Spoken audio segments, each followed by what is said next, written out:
Or, as I said, I woke up feeling hungover and depressed after a big night out, and my brain blamed my ex.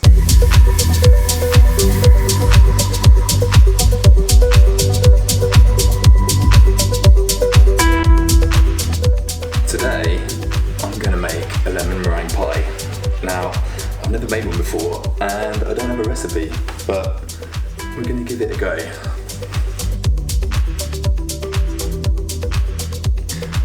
Okay, bear with me. It occurred to me that this is a great metaphor for how we all live our lives. We're all trying to bake the best thing that we can with the ingredients that we have, largely without a recipe. Some people might get lucky and nail it first time. Some of us make a right fucking mess over and over again. But with practice and a lot of trial and error, we might begin to make progress and start getting more palatable results. Some people turn to teachers or coaches so that they can learn from their recipes. Mum, what's your lemon meringue pie recipe? But the people that really nail it and serve up something that we've never seen before do a combination of these things. They learn all they can from the best recipes that they can find, and they experiment, they try shit out, they build on their mistakes, and then they try again. And while there are certain key features that most people agree make a good one, there's still no right way to do it. You can cook up whatever the fuck you want.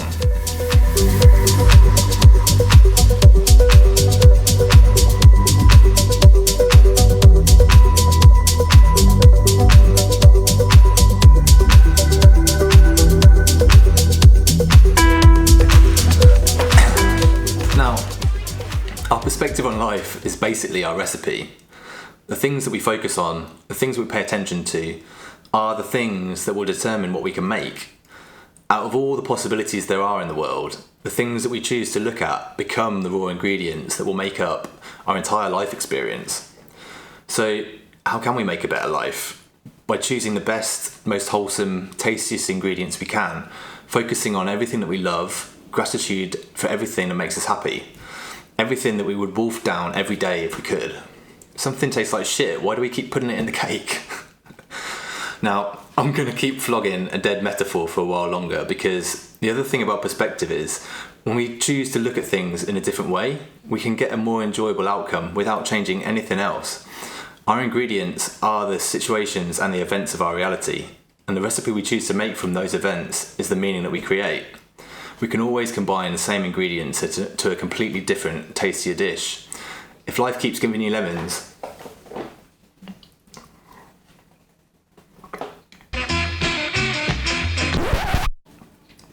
what? Okay, so David Bowie was quoted as saying, "Religion is for people who fear hell, and spirituality is for those who have been there." This is what spirituality is about. It's about taking the moments of suffering we've experienced and trying to find a perspective that gives them meaning in a way that has the most positive benefit. Our times of suffering are our greatest teachers, and it's really irrelevant whether or not you believe it was the will of the divine or the universe or whatever, although I think there are some other really good psychological benefits if you do. But at its simplest, it's a way for us to make peace with our past and keep moving forward without descending into bitterness and resentment. When me and my ex split up during the pandemic, I was already depressed and lonely, and in that heartbreak I spent a lot longer than I'd like to admit, blaming her for not being able to be more supportive and hating myself for not being stronger. I also spent a long time hating the world for COVID, for losing my job, for being isolated, for all these things that were outside of my control that I believe contributed to us breaking up. But now, 2 years on, I can look back at that situation and be grateful for the moments that became the catalyst to the greatest period of growth in my life.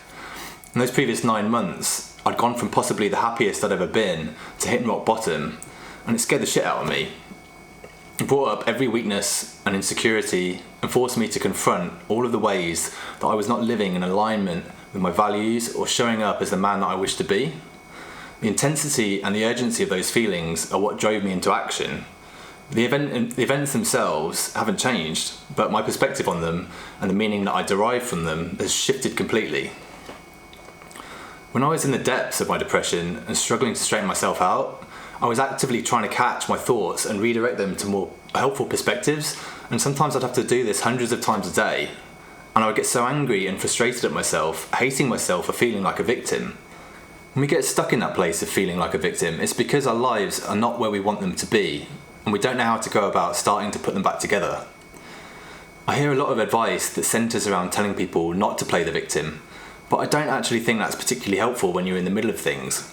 Sometimes life kicks out your legs or breaks your eggs, and I don't think it's unreasonable to feel sorry for yourself when everything you had planned falls apart. And actually, I'd argue that it's necessary to motivate you to take action and do something about it, to prove to yourself what you're capable of. Giving other people, or even ourselves, a hard time for behaving like a victim will only ever compound the shame that keeps us stuck. The only way through is compassion and acceptance for what we've been through and where we are. And I truly believe that everyone is doing the best they can with the circumstances that they have been dealt. It's a monumental task to face our demons and try to change ourselves. There's no shame in feeling hurt and angry at things that were outside of our control or when we didn't know better. You have every fucking right to grieve for that loss, but you still have to take action to move on from it and find a way to bounce back stronger. And that doesn't have to be done independently of feeling like a victim of whatever your circumstances are. I learned another thing about perspective, and this really blew my mind when I started to notice it. Even a year, 18 months on from that breakup, there were times when I woke up feeling a bit depressed. Maybe I partied a bit too hard at the weekend, but in that depressed state, my thoughts still reverted to ruminating on blaming my ex or the pandemic or whatever. After we broke up, the UK went straight back into lockdown, so I had plenty of time sitting alone, thinking about it for those neural pathways to become deeply embedded. What I realised was happening in these moments was that when I was feeling depressed, my mind started looking around, trying to find a reason to justify it, something to explain the feelings that I was already experiencing. After that breakup, I was in a dark place, and it became a well-trodden thought loop in my head, so my brain would default to playing that back to me when I felt down. But when I was feeling good, it didn't even cross my mind. You see, what's happening here is that we feel a certain feeling, and our brains scan our environment looking for what could be causing it. Our mind weighs up the most likely causes, and then we make a decision on what is causing us to feel that way. We actually make the decisions based on our feelings and our emotions, and then we rationalise a reason that seems to make the most sense from the information we have available in that moment. So we're feeling a feeling and then looking for a cause, but rationally we experience this as this situation externally is making us have this feeling. I'd love for you to spend some deliberate time trying to get your head around this, because I truly believe that it could save so many relationships if couples could find a way to talk about it.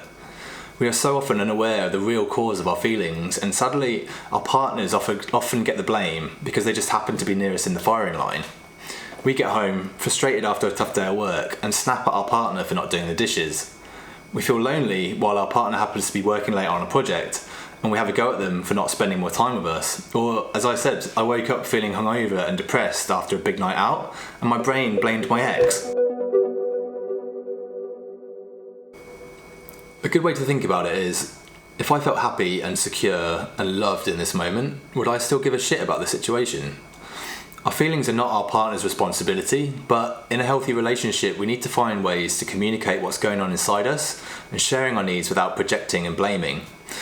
You know, in the midst of the pandemic, the whole world was stuck at home, stressed about money, isolated, so much uncertainty, and I believe so many relationships fell apart at that time because people weren't able to articulate and understand their feelings, and instead unconsciously projected them onto their partners. After 9 months of uncertainty, I was depressed and lonely. I didn't know what I was going to do for work. I didn't know whether to stay in London or move to be closer to my girlfriend. I felt ashamed at not being stronger because we were all in a similar situation. And it crept up on me slowly, and I wasn't fully aware of it or able to explain it to anyone. And yet my brain still wanted to blame my girlfriend for not being more supportive when I didn't even understand what was going on myself, let alone her.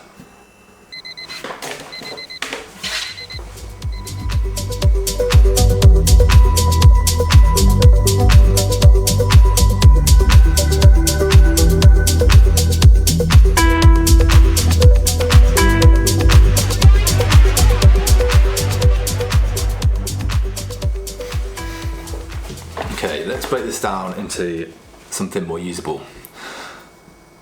Since that situation with that breakup, I've cycled through countless perspectives on what happened, and each one has changed the meaning that I derive from that experience, and as a result it has changed my reality. So if we look at the three examples that I mentioned earlier, the first perspective was blaming my ex for not being there when I needed her. And what I made that mean was that no matter how hard I tried, I was rejected and abandoned when I needed the support the most, that I wasn't good enough or worthy of love. And so that's what I took into my reality. I felt worthless and I hated myself. The second perspective was that if the pandemic hadn't happened, if I hadn't lost my job and been isolated, then I would never have got depressed and we wouldn't have ended up in this situation. And so I made that mean that the world was unfair and that I was a victim, helpless and at the mercy of life. So that's the way I saw the world. I hated everything and I felt like giving up.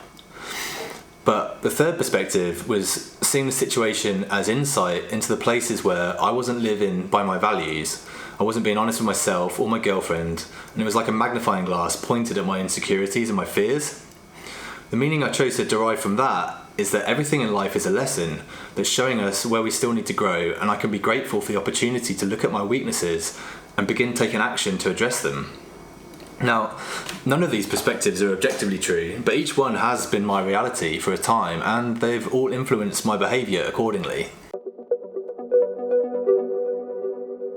Understanding that I can take any number of contrasting meanings from the same situation proves to me that largely we see what we choose to see.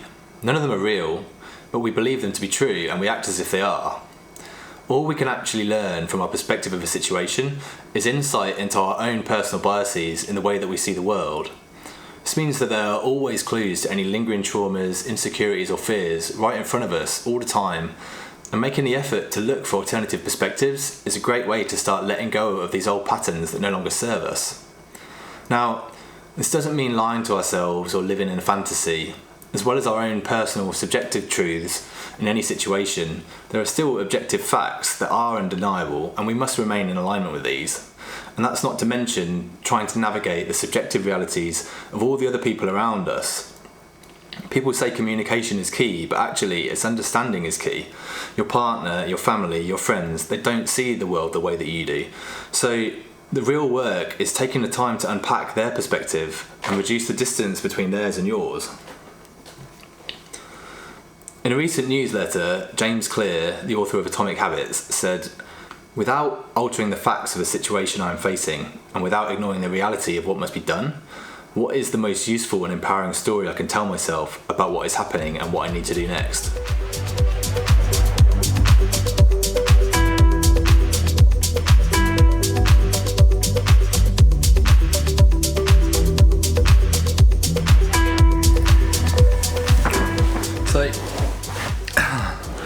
Choosing other perspectives is about empowering ourselves to make the best possible dish with the ingredients that we have in front of us. Searching for meaning that helps us learn and grow and move towards a life that makes us happier, rather than allowing situations to leave us bitter and resentful. We can make anything we want, so we may as well try and make it good. Maybe good.